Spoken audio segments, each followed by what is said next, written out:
Ngayong araw, SKC1, ang programa natin ito ay pag-usapan natin ang mga issue tungkol sa RH law at paano ito masolusyonan.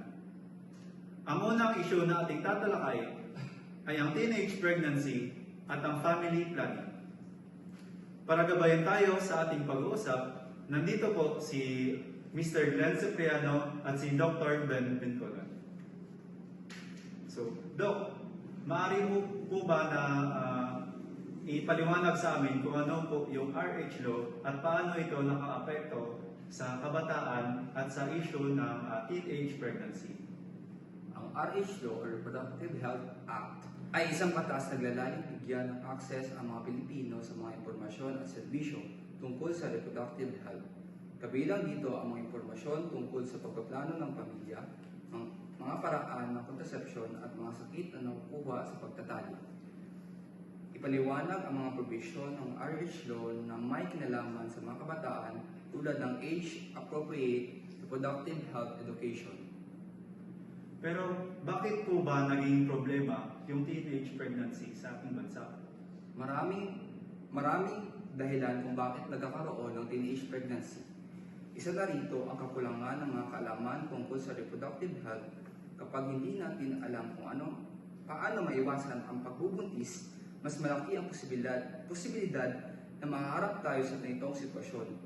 Magbanggit ng iba pang mga dahilan tulad ng peer pressure, kawalan ng suporta mula sa pamilya at kahirapan. So, Doc, paano po natin maiwasan ang teenage pregnancy?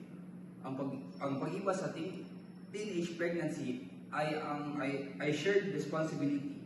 Bilang mga magulang, guro at komunidad, naroon tayong tungkulin upang bigyan ng tamang impormasyon at suporta ang ating mga kabataan. Maraming salamat po, Doc. Napaka-importante po na mapag-usapan natin yung issue patungkol sa RH law at sa teenage, lalo na sa teenage pregnancy. Para naman sa yung mga kabataan na nanonood sa atin is magkaroon sila ng knowledge about sa how to prevent the teenage pregnancy. Maraming salamat po, Doc. Yun lamang at magbabalik po kami.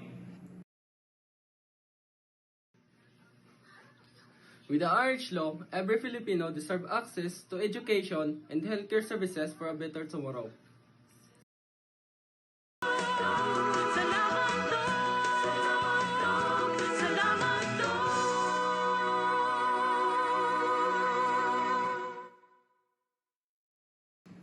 At nagbabalik po ang ating programa.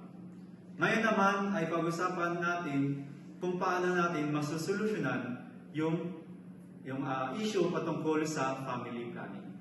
So, Mr. Glenn, maaari po bang ay paliwanag sa amin kung ano po yung family planning?